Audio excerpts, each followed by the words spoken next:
I'm a 33-year-old office worker, and my husband Tony is 5 years older. We've been married for 7 years, but currently I'm living with my mother due to some circumstances. You might wonder how I ended up in this situation. Well, let's go back a few years. Tony and I decided to build a house together. At that time, Tony had just switched jobs, and we didn't have much money saved up. His previous job at a big company was tough on him. He faced harassment from his boss, which made him lose sleep and eventually become unable to work. He tried taking a break and seeing a psychiatrist, but it didn't help much, so he had to quit. For a while, we managed on my income alone. After 2 months of being unemployed, Tony started feeling better. He ate and slept well again, and his psychiatrist was pleased with his progress. It was a relief to see him back to his old self. He started looking for a new job, but it wasn't easy because of his previous resignation due to mental health issues. Eventually, he found a job at a smaller company, although it paid less than his previous one. Still, he was happy to be working again, and it was in a field he liked. We wanted to have kids, but with the uncertainty of Tony's job situation and our financial stability, we decided to put that on hold. Then, a new challenge arose. My mother, Karen, had a traffic accident and became paralyzed, needing to use a wheelchair. Since my dad passed away when I was in middle school, Karen had been living alone in our old family home, which wasn't suitable for her condition. Tony suggested we all live together, which surprised both me and my mom, but I appreciated his kindness. Despite Tony's recent job change, we decided to apply for a mortgage to buy a house suitable for all of us. It was tough to get approved because Tony hadn't been at his new job for long. But we didn't give up. We kept trying, and eventually, after exploring different options, we succeeded in getting the loan approved. We finally decided to buy our own home. It's been a dream of mine to live in a cozy place, with wooden beams on the ceiling, custom storage, and a kitchen that fits my height perfectly.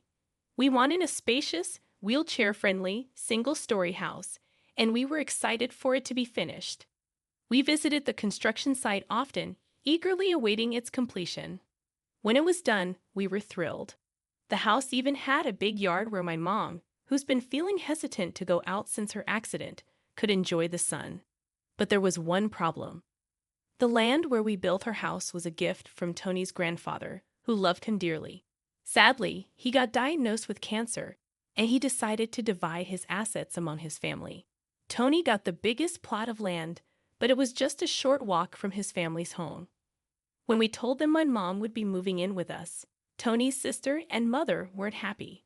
They made hurtful comments, saying awful things about me and my mom. But Tony stood up for us, saying it was his grandfather's wish for us to have the land. Tony's family can be really mean sometimes, but Tony himself is kind-hearted. He always says he learned from their bad behavior. To me, he's like a beautiful flower growing from mud. Tony's grandfather also gave land to Tony's sister, although smaller, but it came with a parking lot that brings in good income. I would have preferred that, but I'm grateful for what we received. Thanks to Tony's grandfather, we could build our house without worrying about the land cost. It made a huge difference when getting a loan. After the house was finished, we invited Tony's family over. During construction, we found out that Tony's family had been visiting the house without our permission. They showed up late, with no apology, claiming it was kind of like their house too because of Tony's grandfather's connection. They even walked in with muddy shoes, ignoring the slippers we provided. The atmosphere was tense from the start, and they came empty-handed. They toured the rooms, and when they saw my mom's spacious room, my mother-in-law declared she wanted to live there. Then, she made insensitive comments to my mom about her accident, implying it was a stroke of luck to move from her old place to our nice house. I was furious, but before I could say anything, Tony spoke up. He called out their rude behavior, demanding an apology. Instead of apologizing, they turned on us, accusing Tony of being arrogant for standing up to them. They even insulted me, calling me a jinx. Tony didn't back down. He firmly confronted them, refusing to tolerate their disrespect. They looked frustrated, but Tony stood his ground. As the tense situation unfolded, my mother, who had been silently observing, apologized with a regretful expression. She explained that she's living with us because of an accident she had, and she genuinely appreciated Tony's kindness. Feeling guilty, Tony's mother and sister left, shooting us nasty looks. Later, my mom apologized to Tony for upsetting his family, expressing regret for the incident during the housewarming party. Tony, being the compassionate person he is, apologized back, acknowledging their lack of decency. Despite the rough start, my mom felt grateful to be living with us.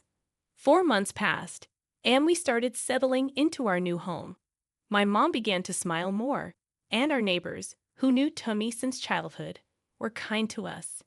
But then, I received a call at work. Tony had collapsed at work. Rushing to the hospital, I hoped for the best. But the sight of Tony hooked up to tubes shattered me. The doctor's grim prognosis left me numb. Despite my prayers, Tony didn't make it. He passed away suddenly. In my state of shock, my mother and sister-in-law showed up, hurling accusations at me. They insinuated that I had something to do with Tony's death, calling me a jinx like my mom. I was too devastated to respond. My mom arrived distraught, and seeing her tears finally allowed me to cry too. Amidst our grief, Tony's mother declared she never wanted to see us again, blaming me for her son's death. With heavy hearts, we arranged Tony's funeral, mourning the loss of a beloved husband and son. We went to the funeral home, still in disbelief over Tony's sudden death from a subarachnoid hemorrhage. He had seemed perfectly fine that morning. When I informed my mother-in-law about the funeral schedule, she surprised me by saying she wouldn't attend because Tony always sided with us. She also mentioned her daughter wouldn't come either. At the viewing, many of Tony's colleagues and friends showed up, but neither my mother nor my sister-in-law and her husband were there. It was shocking, but it seemed to fit their character. Still, many people attended the funeral, showing how much Tony was loved. It was comforting to spend time with those who genuinely missed him. After Tony's death, I received an inappropriate email from my mother-in-law, asking about the life insurance money. I ignored it, unable to deal with such matters. When we returned home, we noticed a light on in the house, despite us turning everything off before leaving. Entering cautiously, we found my sister-in-law and her husband there, claiming they were taking over the house. They had sold our belongings and replaced them with their own, considering our things bad luck since Tony had used them. Their callousness stunned us. They even casually mentioned selling our belongings and seemed unfazed by our shock and anger. My mom and I were speechless, unable to comprehend their audacity. I called the resale company, explaining the situation, and they agreed to treat the items as stolen and return them. After this betrayal, I wanted nothing to do with Tony's family anymore. As I grappled with my emotions about staying in the house filled with memories of Tony, my mother whispered to me, asking what Tony would say. Perhaps he'd suggest we leave. He always valued spending time with those who understood us, and saw dealing with certain people as a waste of time. Realizing that Tony's family would likely continue interfering if we stayed, I impulsively leased an accessible apartment. I made a deal with my mother and sister-in-law to cut ties with us in exchange for moving out. Thus, a new chapter began with just my mother and me in the apartment. Tony had multiple life insurance policies, which now provided us financial security. He had always joked about leaving us wealthy when he passed away, and he made good on that promise. Since I had bought the house under my name due to Tony's inability to secure a mortgage, it was safe from repossession. However, when 3 months passed without paying the mortgage, I started receiving furious calls from Jessica and Linda, my sister-in-law and mother-in-law. They were furious that the house was being sold, as they had been living there. They had to move out, and Linda even sold her own house due to gambling problems. Despite their pleas for money and reconciliation, I decided to cut ties with them completely. With the help of a lawyer, the house was sold without much trouble, providing us with a moment of relief. With the money Tony left us, my mother, and I plan to find a new, smaller home where we can prioritize security and start afresh. We settled on a condominium with minimal noise disturbance, ready to move forward with our lives without the chaos and toxicity of Tony's family. I remembered something Tony always said when we were building our home, that people can draw energy from the sun. With that in mind, he created a spacious courtyard for my mother-in-law to enjoy her hobby of reading in the garden without feeling self-conscious. So when looking for a new place, I searched for a condo with a large balcony where she could enjoy her coffee and her books. Although our new condo is smaller than our previous home, it still has enough space for the furniture Tony carefully chose. With the money from selling the house, I was able to buy a luxurious condominium with top-notch security, which would surely put Tony's worrying mind at ease. Meanwhile, rumors about my in-laws' situation started circulating among our old neighbors. My mother-in-law and sister-in-law's family were left homeless, even trying to borrow money from neighbors with no success. Eventually, they ended up in public housing but continued to face troubles due to their stubbornness. They caused disturbances in the neighborhood, like having loud arguments and even having a barbecue on their small balcony, which shocked the locals. My sister-in-law's husband had left a while ago, leaving her and Linda, my mother-in-law, to live together in a noisy environment. In contrast, my mother and I enjoyed a peaceful life in our new home. Despite both being two-member households, the neighbors rallied together to try to get my in-laws evicted due to their disruptive behavior.